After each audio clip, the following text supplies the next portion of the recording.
नमस्कार। Byju's exam prep IAS Hindi में आपका स्वागत है। प्रस्तुत है आज की बड़ी खबर। आज के इस सत्र में हम चर्चा करेंगे हिंदी एकीकरण की भाषा या आरोपण, एक संवैधानिक बहस पर, जिसमें मुख्य रूप से हम ये चर्चा करेंगे कि यह टॉपिक चर्चा में क्यों है, इस पूरे विवाद की किस प्रकार की पृष्ठभूमि है, हिंदी के संदर्भ में संवैधानिक प्रावधान किस प्रकार के हैं, इसके संदर्भ में आप पक्ष और विपक्ष में किस प्रकार के तर्क दे सकते हैं और एक बेहतर निष्कर्ष इसके संदर्भ में किस प्रकार दिया जा सकता है। तो चलिए शुरू करते हैं। यह खबर चर्चा में इसलिए है क्योंकि अभी हाल में ही नई दिल्ली में संसदीय राजभाषा समिति की बैठक में केंद्रीय गृह मंत्री ने यह कहा कि हिंदी को अंग्रेजी के विकल्प के रूप में स्वीकार किया जाना चाहिए, न कि स्थानीय भाषाओं को। केंद्रीय गृह मंत्री ने समिति को सुझाव दिया कि अब समय आ गया है कि हिंदी शब्दकोश का पुनः निरीक्षण किया जाए। उन्होंने यह भी कहा कि केंद्रीय कैबिनेट का 70% एजेंडा भी अब हिंदी में तैयार हो रहा है, अतः नवीं कक्षा तक के छात्रों के लिए हिंदी का प्रारंभिक ज्ञान और हिंदी शिक्षण परीक्षाओं पर अधिक ध्यान दिए जाने की आवश्यकता है। हालांकि इसको लेकर विवाद पैदा हो गया है क्योंकि विभिन्न दल जैसे कि कांग्रेस, तृणमूल कांग्रेस और डीएमके आदि इसे हिंदी के जबरन आरोपण के रूप में देखते हैं और इसलिए इसका विरोध कर रहे हैं। हिंदी को राष्ट्रीय भाषा के रूप में देखने वालों का तर्क है कि संविधान सभा की बैठक में भी कई प्रभावशाली नेताओं जैसे कि सरदार पटेल, बी.आर. अंबेडकर आदि के द्वारा भी इसका समर्थन किया गया था। महात्मा गांधी जी के द्वारा भी अनेक मौकों पर इसका समर्थन किया गया।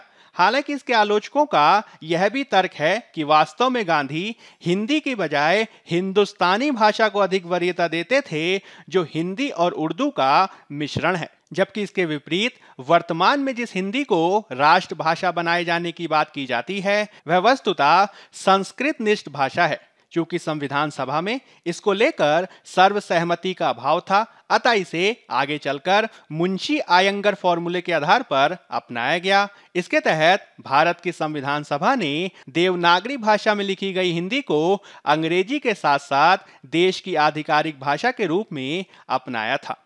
इस प्रकार हिंदी भाषा भारत के संविधान की 8वीं अनुसूची की 22 भाषाओं में से एक है। हालांकि अनुच्छेद 351 केंद्र सरकार को हिंदी भाषा के विकास के लिए निर्देश जारी करने की भी शक्ति प्रदान करता है। हमें यह ध्यान देना होगा कि चूंकि हिंदी को राष्ट्रभाषा बनाए जाने को लेकर अभी भी विभिन्न वर्गों का विरोध और हिंदी विरोधी आंदोलन जारी है, इसी के चलते राजभाषा अधिनियम के तहत हिंदी के साथ सहयोगी आधिकारिक भाषा के रूप में अंग्रेजी का प्रयोग जारी रखा गया है।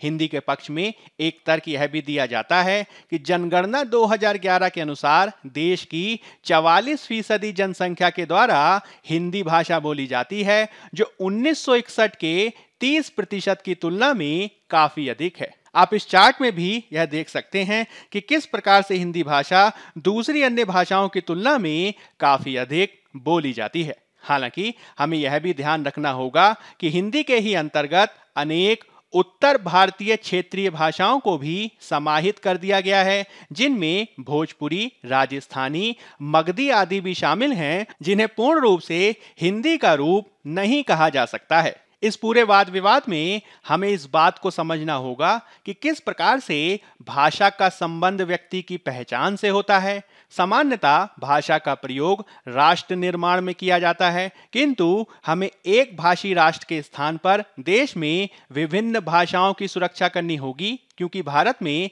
122 भाषाएं और 19,500 से अधिक बोलियां बोली जाती हैं।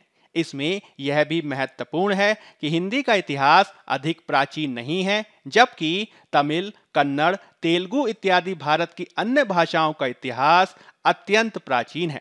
इसके अतिरिक्त भारत की अधिकांश हाशिए पर रही जातियां और देशज समुदाय भी अंग्रेजी को प्राथमिकता प्रदान करते हैं, क्योंकि यह जातिगत स्मृति से विहीन है और उन्हें गतिशीलता प्रदान करती है। इसके अतिरिक्त आपको यह भी ध्यान रखना होगा कि भारतीय संविधान का अनुच्छेद 29 भी प्रत्येक भारतीय को एक विशिष्ट भाषा, लिपि और संस्कृति को बनाए रखने का अधिकार प्रदान करता है। इस प्रकार हमें किसी एक भाषा के प्रति पूर्वाग्रह रखे बिना भारत की स्थानीय भाषाओं को भी साथ साथ सुदृढ़ किए जाने की आवश्यकता है। हमें राष्ट्र की विविधता का सम्मान करने, उसका संरक्षण करने और विकास करने की आवश्यकता है ताकि आगे चलकर एकता को सुनिश्चित किया जा सके। हिंदी का विकास निसंदेह एक संवैधानिक आदेश है जिसकी केंद्र सरकार उपेक्षा नहीं कर सकती। तथापि जिस रीति के अंतर्गत यह विकास किया जाना चाहिए उससे राज्यों को यह अनुभूति नहीं होनी चाहिए कि उन पर धीरे धीरे हिंदी का आरोपण किया जा रहा है। इस संदर्भ में हम विशेष रूप से उत्तर भारत में त्रिभाषा नीति पर भी विचार कर सकते हैं, जो वस्तुतः हिंदी, अंग्रेजी और संबंधित राज्य की क्षेत्रीय भाषा को निर्देशित करता है। इस प्रकार से इस पूरे वाद विवाद में आपको एक संतुलित निष्कर्ष के साथ सामने आना है, तभी इस भावनात्मक मुद्दे पर आप एक तार्किक राय को प्रस्तुत कर सकते हैं। इस प्रकार आज की बड़ी खबर के इस अंक में फिलहाल इतना ही। धन्यवाद।